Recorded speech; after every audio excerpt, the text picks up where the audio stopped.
Bonsoir, bonsoir à chacune, bonsoir à chacun, à vous ici, dans cette splendide ferme du Biérot à Louvain-la-Neuve, à vous qui nous suivez de plus loin, parfois de très très loin, et pourtant nous vous savons très très proche de nous à travers votre petit écran. Que cette célébration, à vous ici, à vous au loin, vous rejoigne, vous touche, je le souhaite de très très très grand cœur. Et une célébration, vous allez le découvrir très vite, pendant laquelle nous allons vous raconter des histoires. D'ailleurs, Dieu a créé l'homme parce qu'il aime les histoires, disait un jour Elie Wiesel. Des histoires comme celle-ci, par exemple, un curé, un pasteur, un moine et un rabbin se rencontrent. De quoi parle-t-il? De quoi? De nourriture. Non, non, il parle de Dieu. Enfin, où êtes-vous là? Il parle de Dieu. Dieu est au ciel, dit le curé, bien entendu. Mais non, Dieu est sur terre, réplique le pasteur. Pas du tout. Dieu, il est dans notre cœur, dit le moine. Absolument pas, réplique le rabbin. Dieu, il est là où on le laisse entrer. Eh bien, nous avons, j'espère, la chance, la volonté, d'une manière ou d'une autre, de laisser entrer Dieu dans notre célébration. Et pour faciliter sa venue, si j'ose dire, j'ai le très très grand plaisir d'accueillir un second Élie. Le premier, c'était Elie Wiesel, mais on a un second Élie à côté de nous, qui perd de temps en temps sa petite machine qui vous permet de communiquer et de l'entendre au loin. Il s'appelle, vous le savez depuis un certain temps déjà, pour ceux qui ont assisté à cet formidable entretien, il s'appelle Élie, c'est-à-dire un des plus grands prophètes de la Bible. Mais ce que vous ne savez peut-être pas toutes et tous, c'est que Barnavi, ça veut dire fils du prophète en hébreu. C'est pas trop dur à porter, ça. Élie, fils du prophète. On s'y fait. Avec le temps. Mais qu'est-ce qui a donné lieu à ce prénom? Qui l'a choisi? Le prénom, mes parents. Oui? Bien sûr. Et tu dis quelque part dans ton livre que ce n'était peut-être pas tout à fait le prénom que toi tu aurais souhaité, si quand même? Tu le portes bien? Si, Elie, j'aime bien. Oui. J'aime bien. C'est une proximité qui me convient. Je suis très mauvais en prophétie de toute façon. mais parce que tout le monde se trompe. Le prophète n'est pas forcément celui qui prévoit l'avenir. Absolument pas. C'est celui qui dit la vérité. Non? C'est en tout cas celui qui dit des choses que nous ne voulons pas toujours entendre. Exactement. Et surtout aux puissants. Surtout aux puissants. Et pour le moment, dire des choses qu'on ne veut pas toujours entendre, si je peux faire un tout petit bout de chemin dans cette terrible actualité qui nous bouleverse tous, et dans plusieurs régions du monde pour le moment, qu'est-ce qu'il y a encore comme voix prophétique aujourd'hui dans le pays qui est le tien, dans la région qui est la tienne? Est-ce qu'on a la moindre chance que dans cette violence qui surgit de toutes parts, où les fous de Dieu sont absolument de tous les côtés, est-ce qu'on a encore la moindre chance de trouver une faille par où pourrait peut-être s'insinuer une forme de prophétisme, une forme de résistance? C'est une question vraiment intéressante et difficile. Je viens de finir la rédaction d'un livre qui s'appelle Dictionnaire amoureux d'Israël. Il y a en France, aux éditions Plomb, Non, c'est une très belle collection. Il y a une très belle collection avec des douzaines et des douzaines de titres. Et preuve de courage par les temps qui courent, ils m'ont demandé un dictionnaire amoureux d'Israël. Et j'ai consacré une entrée à un homme qui s'appelle Yeshayahu Leibovitch, qui était un prophète, vraiment un vrai, c'est-à-dire, j'ai appelé ça d'ailleurs prophète en son pays. C'était un très grand savant,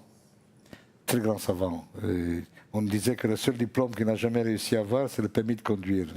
Et si vous le voyez, vous comprenez pourquoi. Mais il était scientifique de très haut niveau, et puis théologien, et philosophe, et tout ce que vous voulez. C'était une puits de science. Et cet homme, qui était par ailleurs extrêmement irascible, il était vraiment le prophète tel qu'on l'imagine. C'était Isaïe. Le lendemain de la guerre de 6 jours, quand tout le monde était euphorique, à la fois soulagé et grisé par la victoire extraordinaire, effectivement, militaire, il a dit tout de suite, ça, c'est une catastrophe. Ça va bestialiser nos soldats, ça va abrutir notre peuple, ça va créer des judéo-nazis, il a osé dire. Et ça, c'est la pire des choses qui puisse. Il a été le premier à le dire à l'époque où personne ne pensait à ça. Vraiment personne. C'était au moment de la plus formidable victoire qu'on puisse imaginer. Et il n'a jamais cessé de marteler ça. Je me souviens qu'à l'époque, j'étais tout jeune homme, j'avais trouvé ça scandaleux qu'il puisse dire des choses pareilles. Aujourd'hui, je dois admettre qu'il avait raison. C'était un vrai prophète, au sens véritable, biblique du terme. Alors, est-ce qu'il y a des hommes comme ça? Oui, de petits, Yeshua Leibovitch, il y en a, bien sûr, qui disent ce qu'il faudrait dire, mais c'est devenu banal. Et le problème n'est plus tellement de dire, parce que maintenant tout le monde le sait. Tout ce qui voudrait savoir aurait les moyens de le savoir. Moi, je le dis sans arrêt. Moi, je suis un tout petit Leibovitch, mais comme moi, il y en a des dizaines. Mais maintenant, il faut transformer la prophétie en politique. Et ce ne sont pas les prophètes qui sont au pouvoir, ce sont toujours les rois. C'est Ahab qui est au pouvoir. Comment vous dites en français? Pas Ahab. C'est Ahab et Jézabel. Et face à ce type, le prophète ne peut que le menacer du courroux du Tout-Puissant. Il ne peut rien contre eux. Et le problème, c'est qu'en Israël, il n'y a pas de place pour les prophètes aujourd'hui.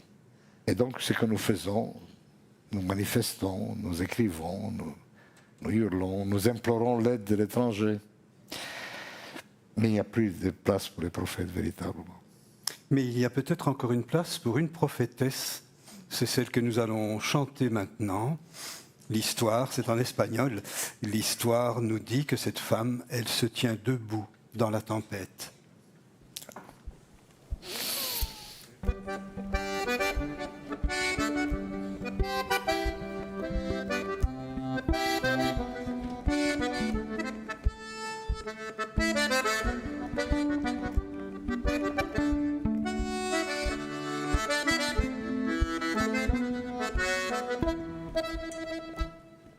Solo le pido a Dios que el dolor no me sea indiferente,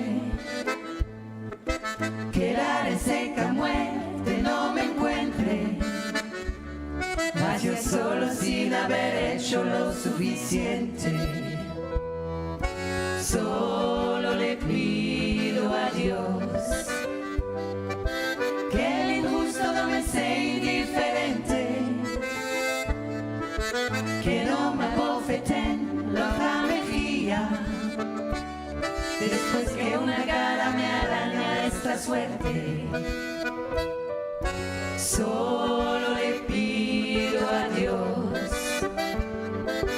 que la guerra no me sea indiferente, es un monstruo grande y pisa fuerte toda la pobre inocencia de la gente.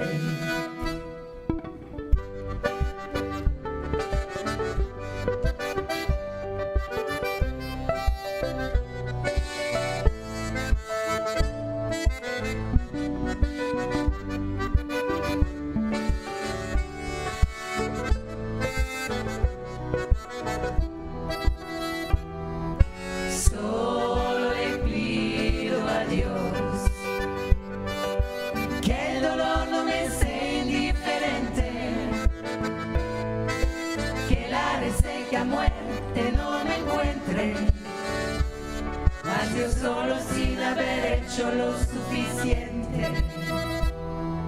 Solo le pido a Dios que el injusto no me sea indiferente, que no me abofeten la otra mejilla, después que una garra me araña esta suerte. Solo le pido a Dios que la guerra no me sea indiferente. Es un monstruo grande y pisa fuerte toda la pobre inocencia de la gente.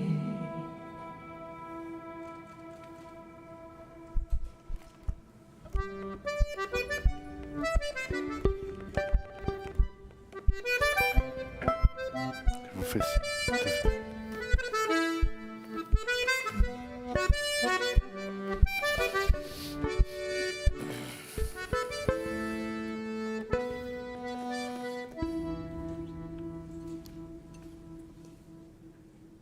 Sur toute offrande que tu présenteras, tu mettras du sel. Tu n'omettras jamais le sel de l'alliance de ton Dieu sur ton offrande. Avec chacun de tes présents, tu présenteras du sel. On ne sale pas sa vie une fois pour toutes. C'est tous les jours qu'il faut tendre la main vers la pincée de sel. Et j'ai besoin souvent que mes voisins de table, me tendent le sel ou me le proposent. Le sel de leurs paroles, celui de leurs étonnements, celui de leur amitié, celui de leurs indignations, celui de leur lutte, celui de leur rire, celui de leur vie. Et eux aussi attendent de moi l'humble sel de mon existence. Alors, l'inspiration au dialogue et à la confiance envers et contre une actualité que vous savez aussi déchirée et déchirante, nous allons tenter ce soir de l'exprimer symboliquement à travers la liturgie des 4 coupes. Il y en a 5, mais vous comprendrez tout à l'heure pourquoi. Mais cette liturgie, qui est une liturgie juive des 4 coupes, elle se trouve là. Et la première de ces coupes, c'est la coupe du sel. Vous venez de l'entendre dans le livre du Lévitique. Le sel est très très très présent dans la Bible. Il joue un rôle tout à fait déterminant dans la vie sociale pour signifier l'amitié, l'alliance, la fidélité, la durée, la conservation. Il y a une phrase qui est très très célèbre quand on veut signifier l'hospitalité envers quelqu'un dans les livres bibliques, c'est partager avec lui ou avec elle le pain et le sel. Alors le sel, je le sais d'expérience puisque j'ai le grand bonheur d'avoir des moutons depuis très très longtemps, on s'en sert pour faire boire les moutons, pour conserver le poisson, pour ranimer le feu. D'ailleurs dans l'Évangile, vous connaissez cette très belle phrase, vous êtes le sel de la terre. Le sel de la terre, ça veut bien dire le sel qui est sec, le sel de la montagne, par opposition au sel de la mer, celui qui est mouillé, qui ne sale pas aussi bien. Le sel de la terre ne se dénature pas. Alors, en entrant dans cette grange, vous avez toutes et tous reçu un petit sachet de sel.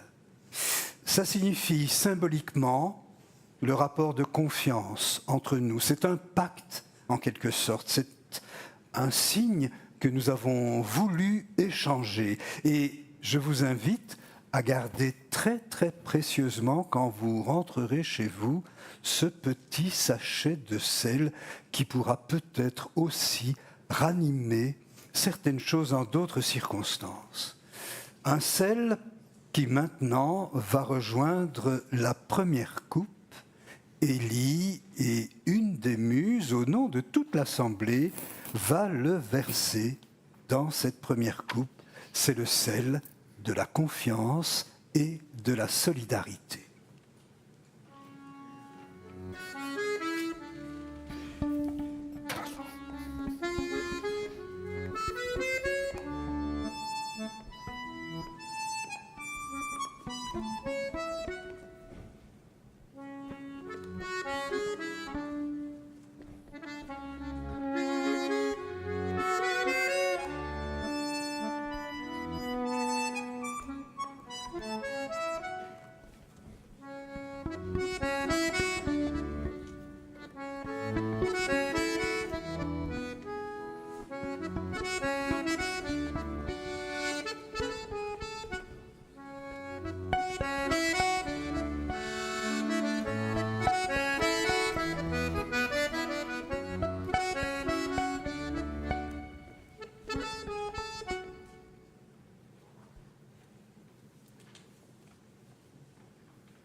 le gel? Pourquoi le gel s'il ne craque en avril?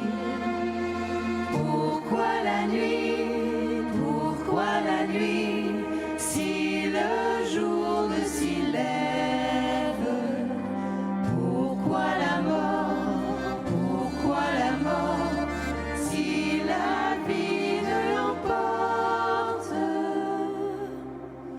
Et pourquoi l'homme?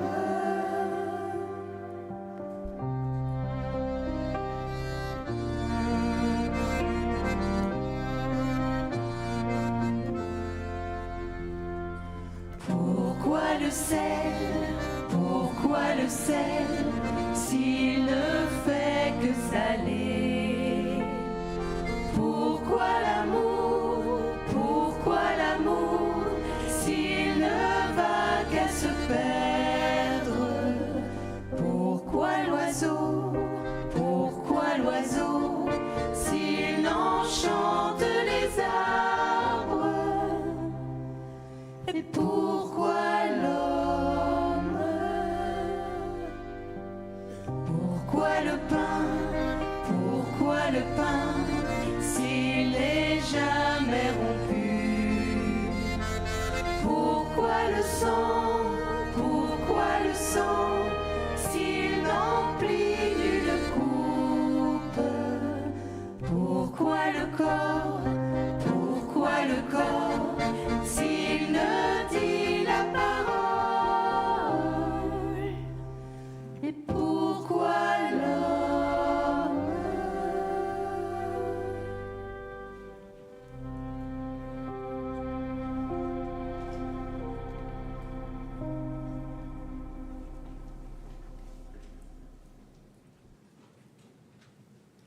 Le Seigneur adressa la parole à Moïse.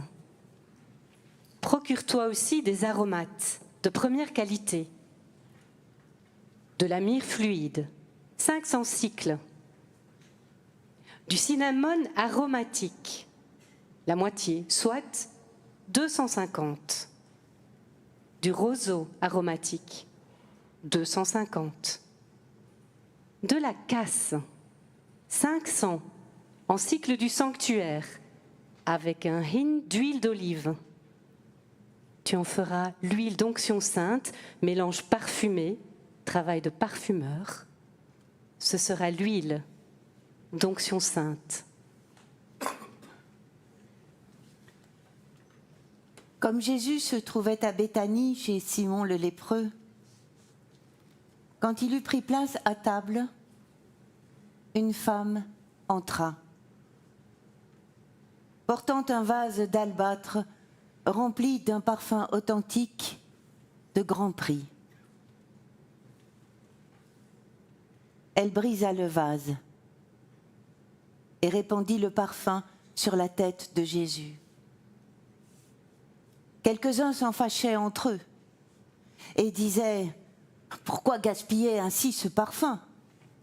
On aurait pu le vendre, plus de 300 deniers, et le donner aux pauvres. » Et de la rabrouer. Mais Jésus dit « Laissez-la. Pourquoi lui cherchez-vous noise? C'est une bonne action qu'elle a accomplie envers moi. En effet, vous avez toujours les pauvres avec vous, et quand vous le voulez, vous pouvez leur faire du bien. Mais moi, vous ne m'avez pas toujours. » Elle a fait ce qu'elle pouvait. D'avance, elle a oint mon corps pour la sépulture.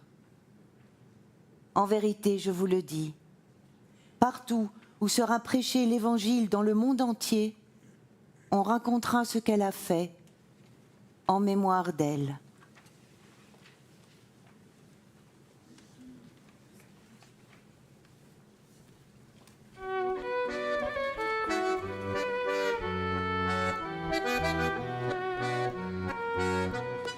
Pendant que ma sœur se démène et donne sans compter tout son temps et sa peine pour te faire à manger. Pendant pendant que les autres et Lazare s'entassent autour de toi. Un à un t'accapare à grands coups de pourquoi. Moi Marie, je suis là dans mon coin. Moi Marie, j'ai caché sous ma robe de laine le flacon de parfum d'un je t'aime. Alors j'ai regardé les hommes heureux de festoyer. Ils ne voyaient personne. Je me suis avancée. Ensuite, au milieu des convives, j'ai versé le flacon du parfum qui enivre et remplit la maison. Moi Marie, j'étais là dans mon coin.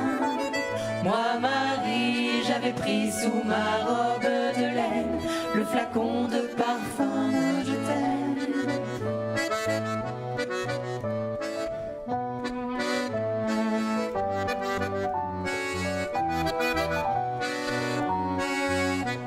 Et puis avec ma chevelure, j'y essuyé tes pieds, ignorant le murmure des autres attablés. Et toi, tu as pris ma défense en évoquant déjà ton chemin de souffrance et ta mort sur la croix. Moi Marie, j'étais là dans mon coin. Moi Marie, j'avais pris sous ma robe de laine le flacon de parfum d'un je t'aime.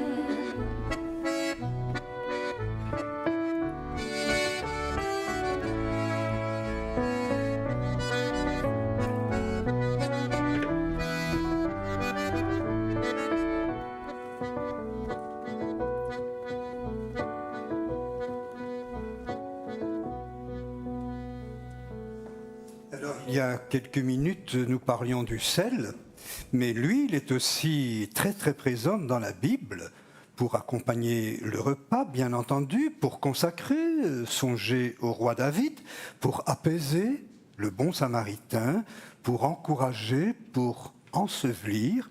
D'ailleurs, en terre d'Israël, l'olive est considérée comme un des 7 fruits mythiques. J'ai été régénéré par l'huile fraîche, dit le psaume 92. Ainsi, cette femme qui surgit en plein repas d'homme, avec son eau parfumée, son huile parfumée, pose sur Jésus vivant le geste qu'elle n'aura pas l'occasion de poser sur Jésus mort. Alors cette huile, nous allons dans quelques instants la verser dans la seconde coupe. Et il y a à côté de cette seconde coupe des tas de petites coupes qui vont vous rejoindre avec la même huile. Alors quand vous allez recevoir cette coupe, vous faites une petite onction d'huile dans le creux de la main de votre voisine ou de votre voisin, et puis vous passez cette petite coupe au suivant pour qu'il en fasse ou qu'elle en fasse autant. Et en faisant ce mouvement d'onction, vous pouvez dire, par exemple, « Reçois cette onction de tendresse ». Vous prenez bien le temps, dans le recueillement, accompagné par une musique très douce, d'accomplir ce geste si fraternel qui est aussi, pour nous, un geste d'anticipation. Il est bien de pouvoir faire cette onction d'huile sur nous qui sommes vivants, parce que peut-être un jour, on n'aura pas l'occasion de faire cette onction sur nous quand nous ne serons plus là. Et donc, nous aurons anticipé ce soir.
partout où sera prêché l'Évangile dans le monde entier, on racontera en mémoire d'elle ce qu'elle a fait. Ce soir, Seigneur, en mémoire d'elle, nous te présentons cette huile parfumée. Bénis-la, envoie sur elle ton esprit, ton souffle, qu'elle prenne soin de celle ou de celui qui va la recevoir et qu'elle soit promesse d'encouragement et de dialogue au nom du Père et du Fils et du Saint-Esprit.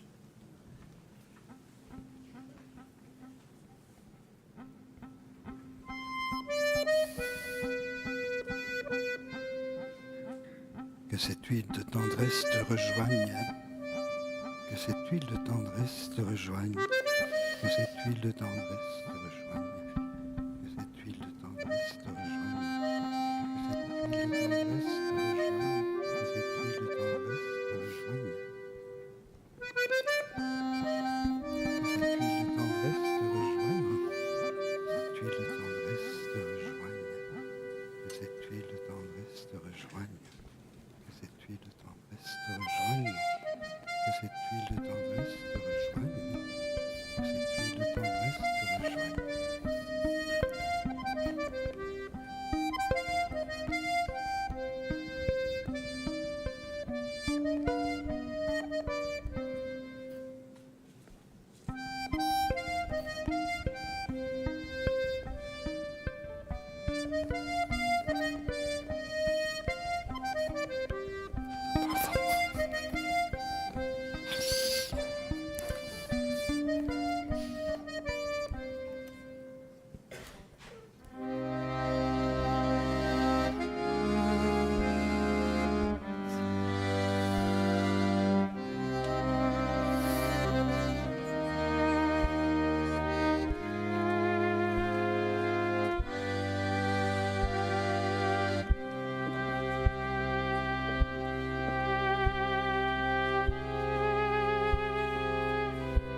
Moi, Marie, j'étais là dans mon coin.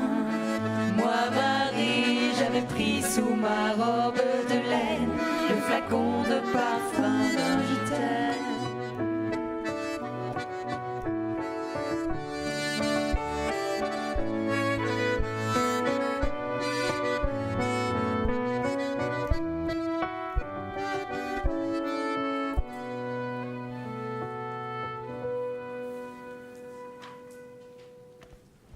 Moïse étendit la main sur la mer.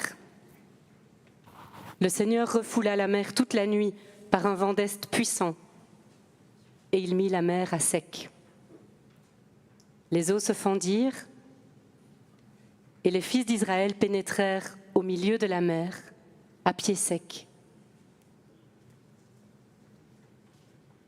Jésus se lève de table, dépose son manteau et prend un linge dont il se ceint. Il verse ensuite l'eau dans un bassin et commence à laver les pieds de ses disciples et à les essuyer avec le linge dont il était ceint.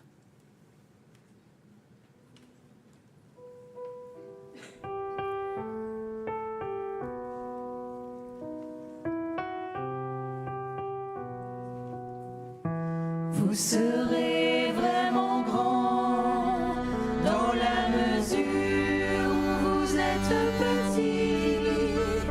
Vous serez alors grand dans l'amour. Vous serez alors grand dans l'amour. Vous serez vraiment grand dans la mesure où vous êtes petit. Vous serez alors grand dans l'amour. Vous serez alors grand dans l'amour.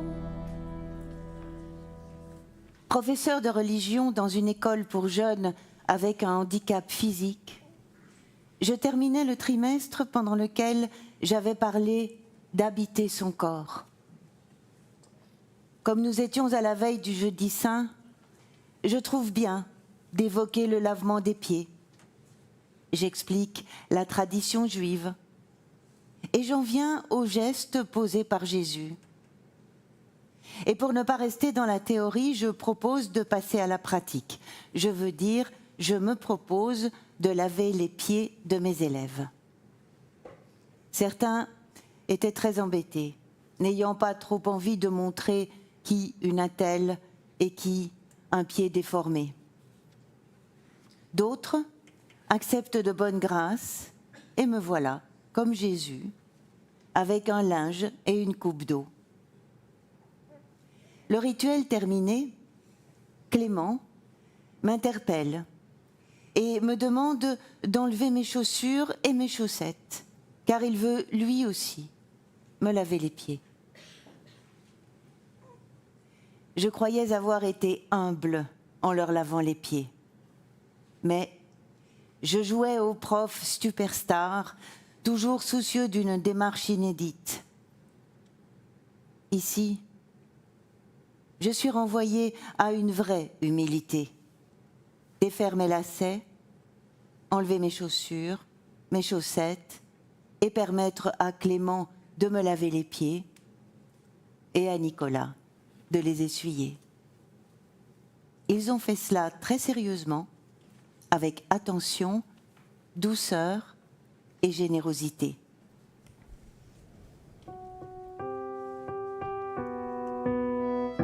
Vous serez vraiment grand dans la mesure où vous êtes petit. Vous serez alors grand dans l'amour. Vous serez alors grand dans l'amour. Vous serez vraiment grand dans la mesure où vous êtes petit. Vous serez alors grand dans l'amour. Vous serez alors grand dans l'amour. Bonjour Mathilde. Bonjour Gabriel. Et bonjour Jérôme. Et bonjour Clémence. Elle a quel âge? 2 mois et demi. 2 mois et demi. Alors vous êtes les parents de cette petite Clémence. Alors, quelques mots sur son prénom. C'est un si doux prénom, Clémence. Oui, c'est vrai qu'il est doux, doux à l'oreille, mais pas seulement à l'oreille, aussi dans sa signification, puisque Clémence veut dire l'indulgence, le pardon, et puis la douceur. Donc tout un programme, et on espère que ça nous portera chance. Et qu'est-ce que vous pouvez nous raconter de ces premières semaines? Des tas de merveilles, bien sûr, mais plus précisément peut-être. Alors il y a une chose qui nous vient fort à l'esprit, parce qu'on a été très marqués par ça, c'est peut-être pas plaisant de prime abord. Nous avons dû rester à l'hôpital 15 jours après sa naissance. Alors on a été impressionnés par sa force, son calme, par les ressources qu'elle nous a démontrées et puis qui ont été un peu contagieuses, qui nous ont beaucoup aidés. Et donc pour moi, pour nous, Clémence, par sa force, ça fait de nous des parents finalement fiers et admiratifs. Et ça, c'est plutôt plaisant. Alors cette petite Clémence, nous allons la baptiser dans quelque temps au prieuré et la baptiser avec l'eau qui est l'eau que nous allons consacrer ce soir.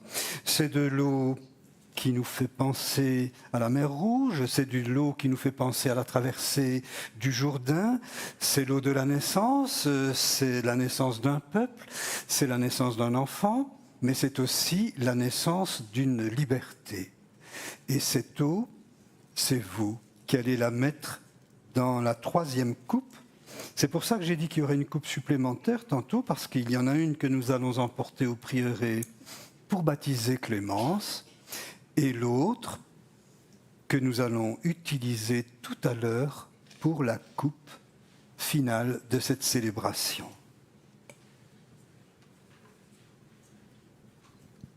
C'est peut-être difficile avec le micro, voilà.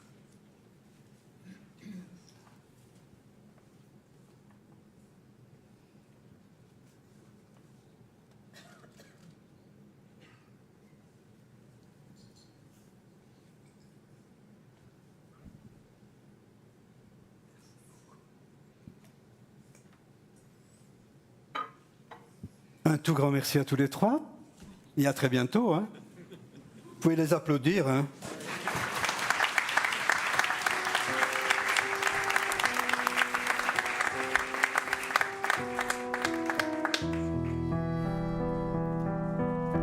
Vous serez vraiment grand dans la mesure où vous êtes petit. Vous serez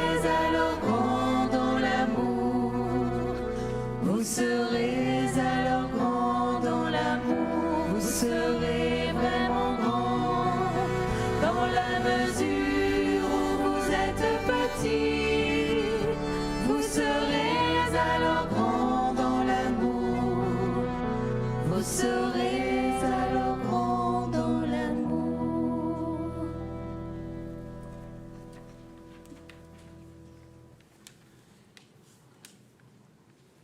Il lui restait ce dernier geste, inédit et décalé. Il restait cet agenouillement. N'est-ce pas le plus difficile? Que tombe à terre notre suffisance, que s'effrite notre résistance à nous laisser faire, accueillir les mains qui épongent notre fatigue. Cette éponge qui nous lave les pieds, c'est la signature de l'amour qui un jour s'est incliné très bas devant nous.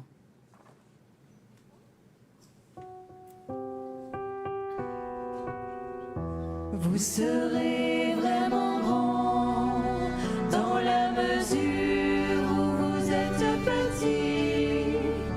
Vous serez alors grand dans l'amour. Vous serez alors grand dans l'amour. Vous serez vraiment grand dans la mesure où vous êtes petit. Vous serez alors grand dans l'amour. Vous serez alors grand dans l'amour.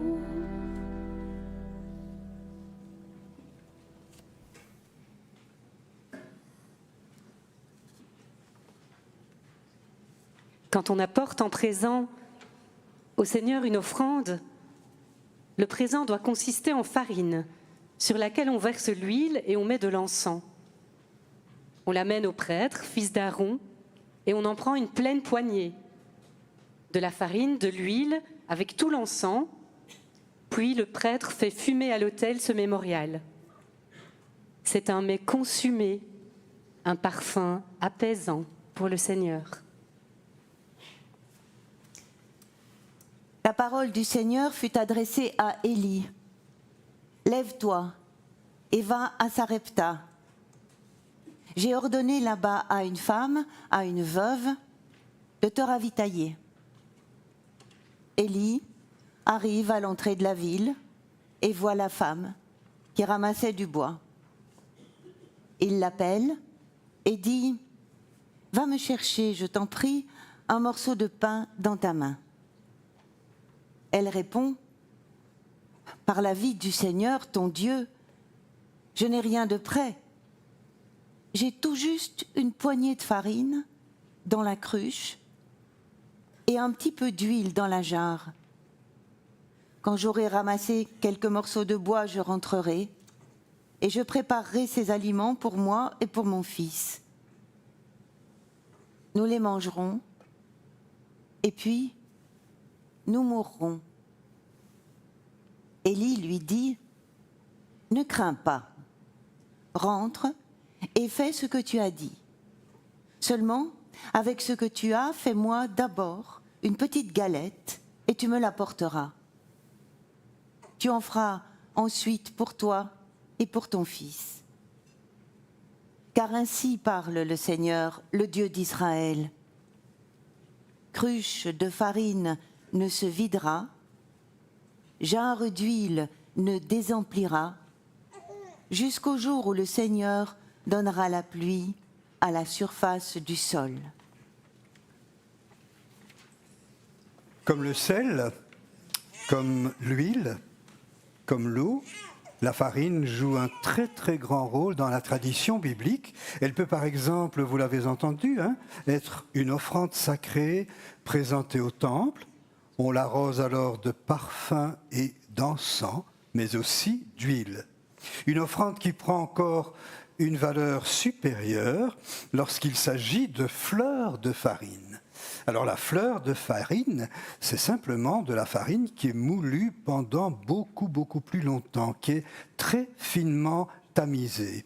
Une farine qu'on retrouve évidemment du côté chrétien, avec l'eau et le sel, pour la confection du pain eucharistique. Alors, ce qui est magnifique, je trouve, ce soir, c'est qu'en versant, dans quelques instants, de la farine dans la 4e coupe, nous allons faire se rejoindre 2 grandes traditions à travers ce magnifique passage du livre des rois que nous venons d'entendre. Cruche de farine ne se videra, jarre d'huile ne se désemplira, jusqu'au jour où le Seigneur donnera la pluie à la surface du sol.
Tu es béni, Dieu de l'univers, toi qui nous donnes ce pain et ce vin, et ce sel et cette eau et cette huile et cette farine.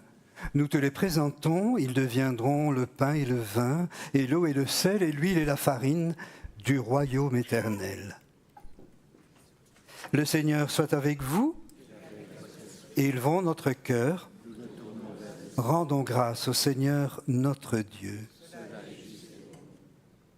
Avant la fête de Pêcha, sachant que l'heure du grand passage était venue, Jésus, entouré de tous ceux qu'il avait aimés, les aima jusqu'à la limite. Il prit le pain du sédère, le pain sans levain, le pain dont ses ancêtres se sont nourris en Égypte. Il l'a béni, il a rendu grâce, il l'a rompu.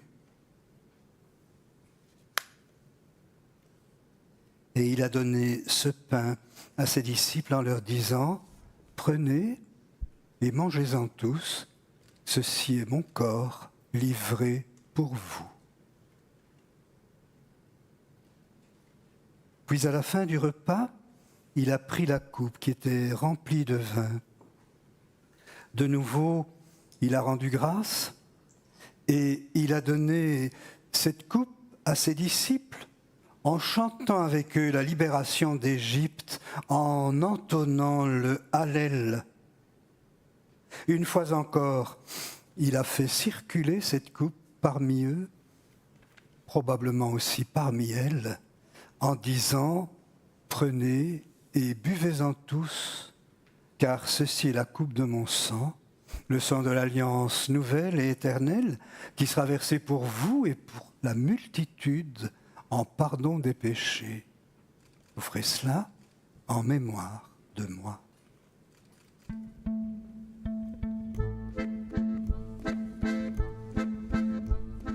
Que vais-je faire de ce que j'entends, d'une parole chauffée à blanc, dans le silence et la confiance?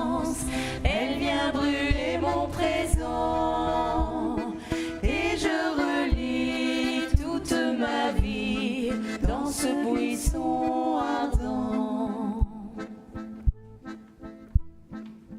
Ensemble, chaque fois que nous faisons mémoire de ces paroles et de ces gestes, nous découvrons que dans toute nuit, il y a des traînées de lumière.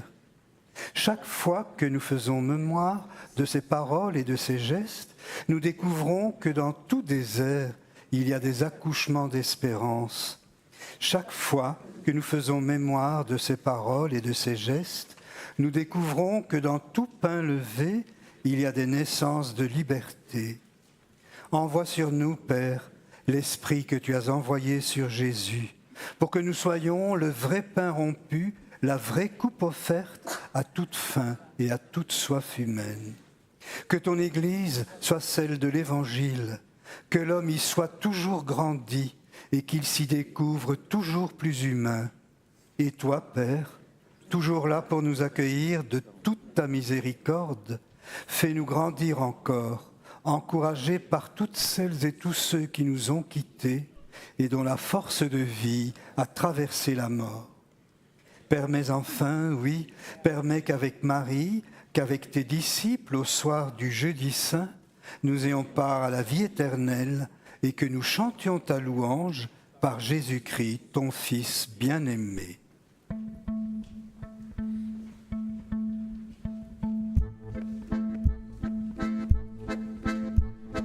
Que vais-je faire de ce que j'entends, d'une parole chauffée à blanc, dans le silence et la confiance, elle vient brûler mon présent, et je relis toute ma vie dans ce buisson ardent.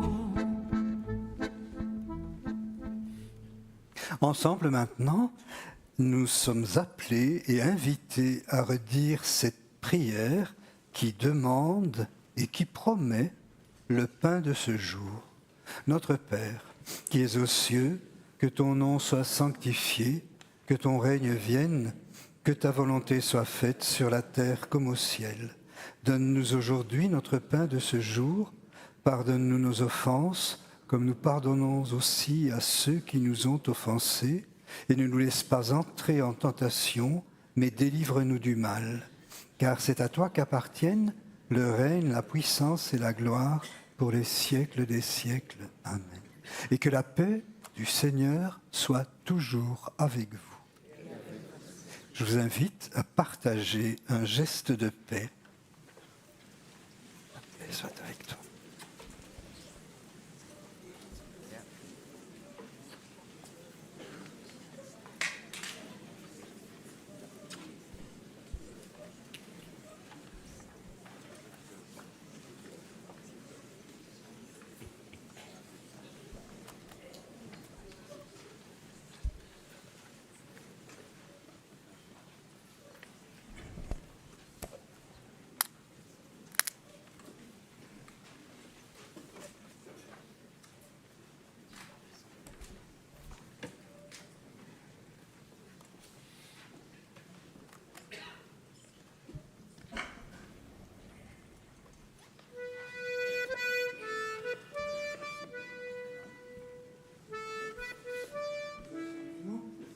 Et heureuses sommes-nous, nous qui sommes invités maintenant à partager ce pain.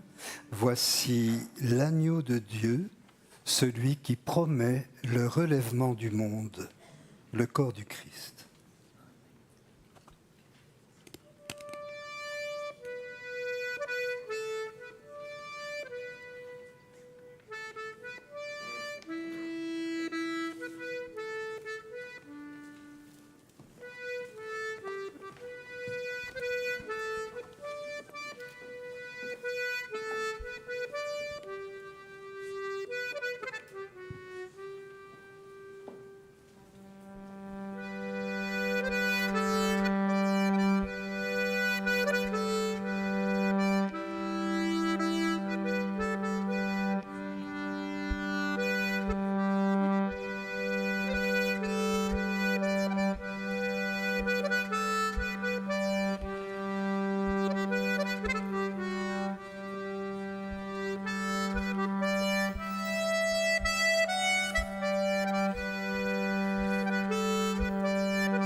humanité s'étalant devant nous, derrière les yeux plissés et les visages mous, au-delà de ces mains, ouvertes ou fermées, qui se tendent en vain, ou qui sont point levées, plus loin que les frontières, qui sont de barbelés, plus loin que la misère, il nous faut regarder.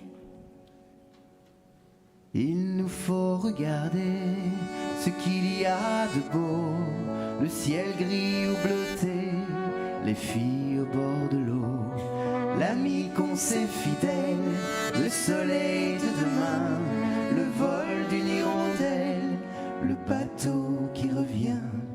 L'ami qu'on s'est fidèle, le soleil de demain, le vol d'une hirondelle, le bateau qui revient.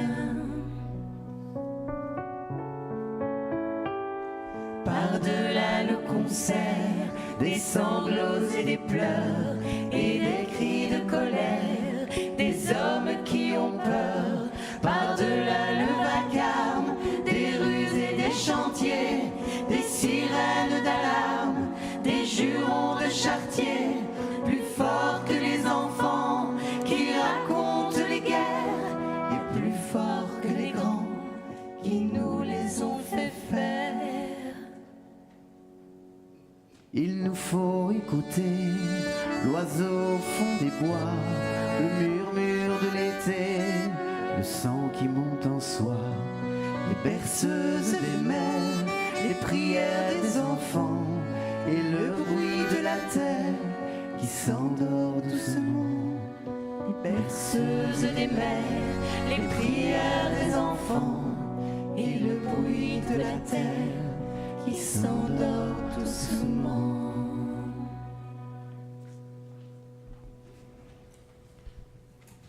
Dans un monde soumis à la toute-puissance de l'image, il est plus spectaculaire et donc plus facile et plus rentable de montrer deux hommes qui s'entretuent que deux hommes qui tentent d'élaborer une parole commune. Et que dire de ceux qui, en toute discrétion, cherchent à trouver une communion à travers le silence? Les précurseurs de la spiritualité de demain sont plus portés à approfondir leur approche de l'autre qu'à agiter les étendards de la contestation. Ils n'exigent rien, ils ne revendiquent rien, ne sollicitent aucune publicité. Leur travail souterrain mobilise déjà amplement leur potentiel d'audace. À chaque jour suffit sa peine. Ce qui ne signifie pas qu'ils négligent de transmettre et de communiquer. Des réseaux se forment, des revues se créent, des amitiés se nouent, qui contribuent un peu partout à dissiper les préjugés, à multiplier les échanges. Tout cela sans grand tapage, mais de façon suffisamment efficace pour que de proche en proche, des vies soient bouleversées.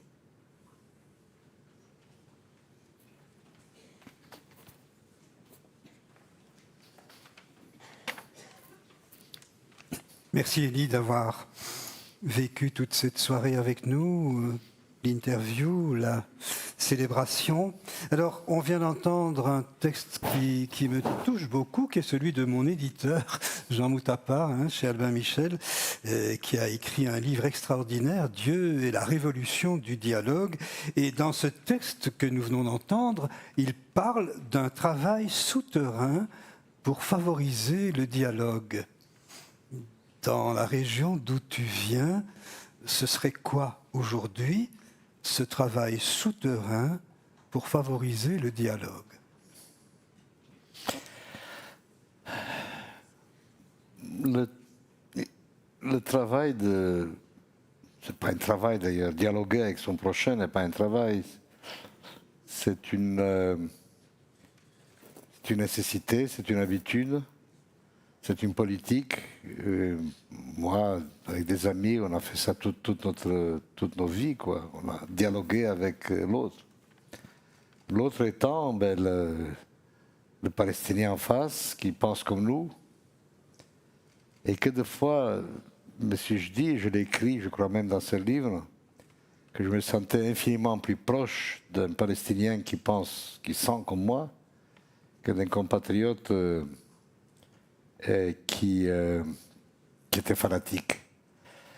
Donc le dialogue, c'est quoi? C'est sortir du carcan de son identité imposée pour aller vers l'autre, qui essaie lui aussi de sortir de ce cocon et pour faire un bout de chemin ensemble et découvrir ensemble notre humanité commune. Parce que, enfin, c'est de ça qu'il s'agit. Il s'agit de reconnaître d'abord que nous sommes des êtres humains, faits à l'image de Dieu, que l'on y croit ou que ce soit une belle image, peu importe, mais que nous sommes beaucoup plus semblables que les différences identitaires ne veulent bien nous le laisser croire. Et c'est possible, ça se fait tous les jours. Et je m'aperçois avec effroi, et c'est là que mon pays en est venu, à une situation où il y a deux peuples qui se regardent en chien de faïence. Ce ne sont pas des Palestiniens et des Israéliens, ce sont des Israéliens entre eux, dans une situation de guerre civile latente. Parce qu'il y a effectivement des gens à qui je ne peux plus rien dire et qui n'ont plus rien à me dire, qui sont devenus radicalement autres, bien que nous parlions la même langue, que nous ayons en principe, le même devoir de citoyens. Et donc, j'écoute ce que dit Moutapa, je crois qu'il a raison. Est-ce que ce travail souterrain, peut-être pas si souterrain que ça, cela se fait tous les jours. Il y a des organisations pour cela, il y a des associations pour cela, une association qui s'appelle Standing Together, qui est faite pour ça, qui agit au grand jour.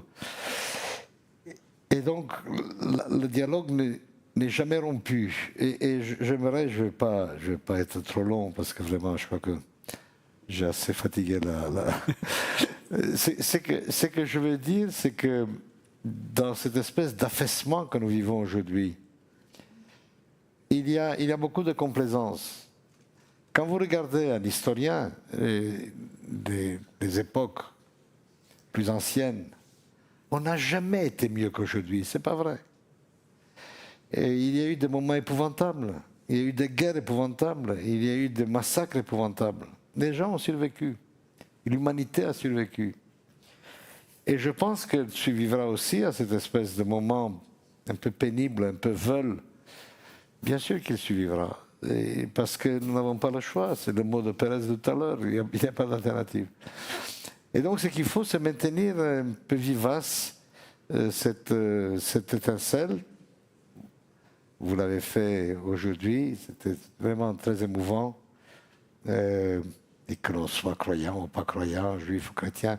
Du coup, cette distinction-là qui reste importante, puisque dire qu'on est contre l'identité meurtrière, ça ne veut pas dire qu'on est contre l'identité tout court. Bien sûr que nous sommes faits d'identité empilée et qu'il faut que nous défendions, c'est ce qui nous fait.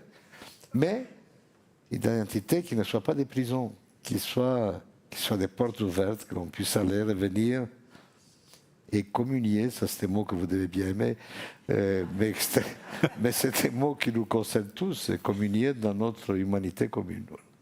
Alors pour communier ensemble de manière symbolique, nous allons, avec la 5e coupe, qui est la coupe de la rencontre des différences, justement, mélanger tous les ingrédients qui ont précédé. Vas-y, Élie, on le fait chacun de notre façon. À condition que tu ne m'obliges pas à goûter. Non. Mais on fera un excellent pain après.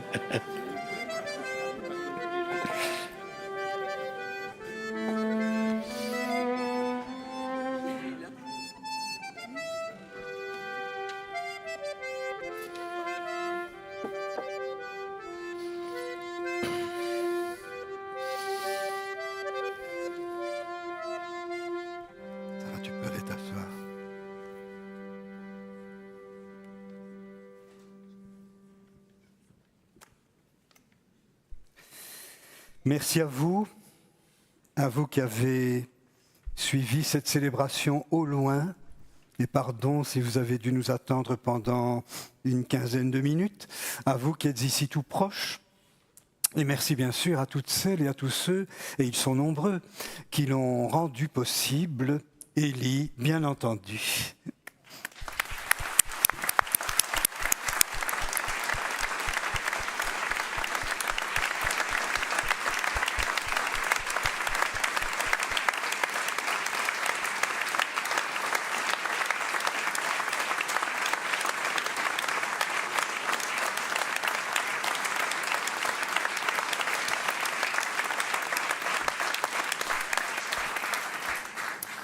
Pour les autres, c'est un seul établissement, un seul applaudissement global. Hein. Sylvie pour le récit, Anne-Catherine, Anne-Caroline et Alice pour le chant, Didier, Damien et Nicolas pour la musique, Geneviève, Simone et Tancy pour l'art floral liturgique, Loïc, Thomas, Dorian, Yves, Benjamin, Robin, le second Thomas pour l'équipe de réalisation du Biérot, Sébastien pour la réalisation vidéo et bien sûr le personnel du prieuré, Sophie, Olivier et Patricia en particulier, qui s'est dépensé sans compter tout au long de ces semaines qui ont permis cette célébration, sans oublier tous nos bénévoles et d'autres membres encore des équipes du prieuré. Merci et bravo à toutes et à tous.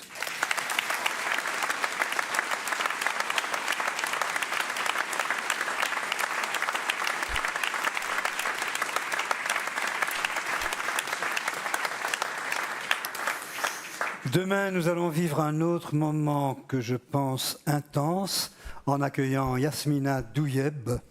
Je vous l'ai dit tout à l'heure, hein, qui tout au long de la célébration du vendredi nous offrira des extraits de son spectacle post-mortem. C'est vraiment une manière de partir à la recherche des signes que les absents dispersent ça et là dans nos existences.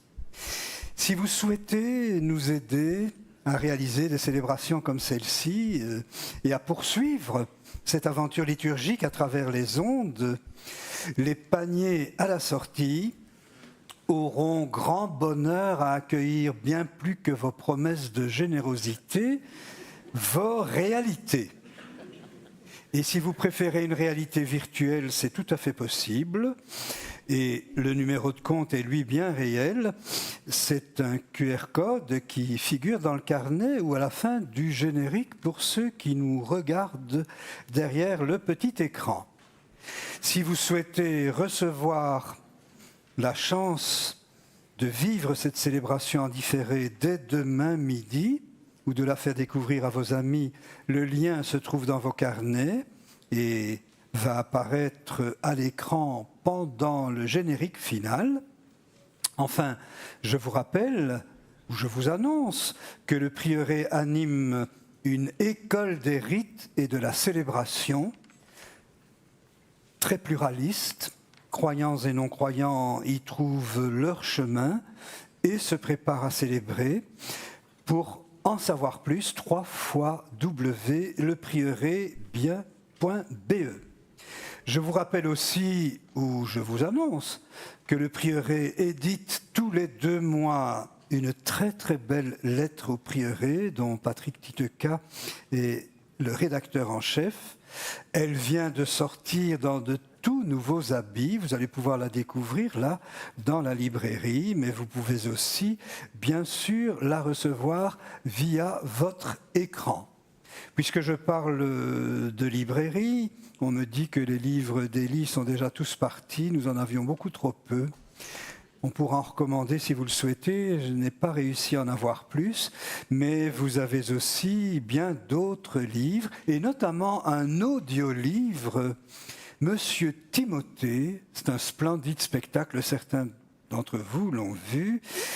C'est sous la direction de notre ami Nicolas. Alors découvrez donc dans la librairie Monsieur Timothée. Et si vous êtes au loin, puisque nous, maintenant, nous allons boire le verre de l'amitié, n'hésitez pas à le boire à distance et à notre santé, bien sûr. Le Seigneur soit avec vous. Que le Dieu qui nous encourage à faire fleurir le dialogue vous bénisse et qu'il vous garde au nom du Père et du Fils et du Saint-Esprit. Allons toutes et tous, chacune et chacun, dans la paix et dans la joie. Et nous y allons avec cette magnifique chanson très réaliste, peut-être trop diront certains d'entre vous, de Raymond Lévesque, mais elle est si belle quand même. Quand les hommes vivront d'amour. Qui sait ?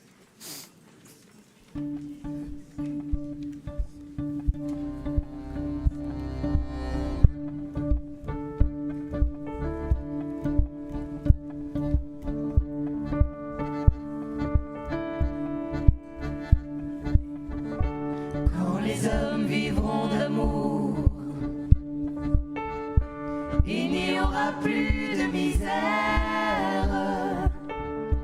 Et commenceront les beaux jours, mais nous serons morts, mon frère.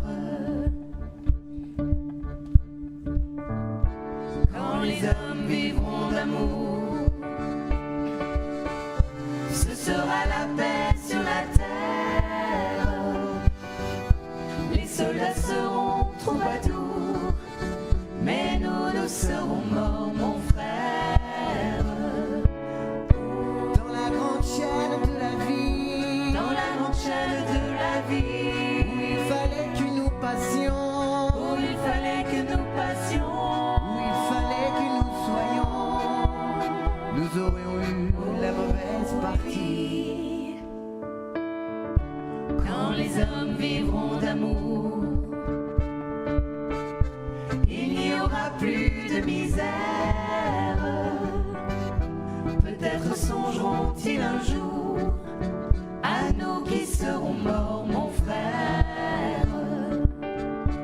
Nous qui aurons mauvais jours, dans la haine et puis dans la guerre.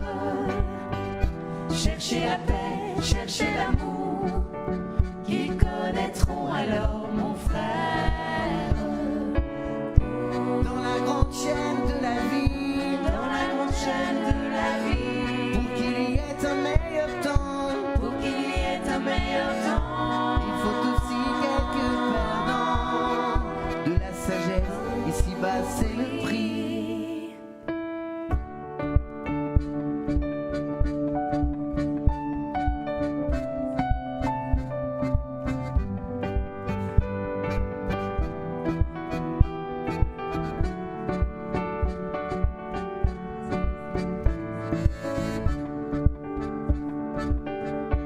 quand les hommes vivront d'amour, il n'y aura plus de misère. Et commenceront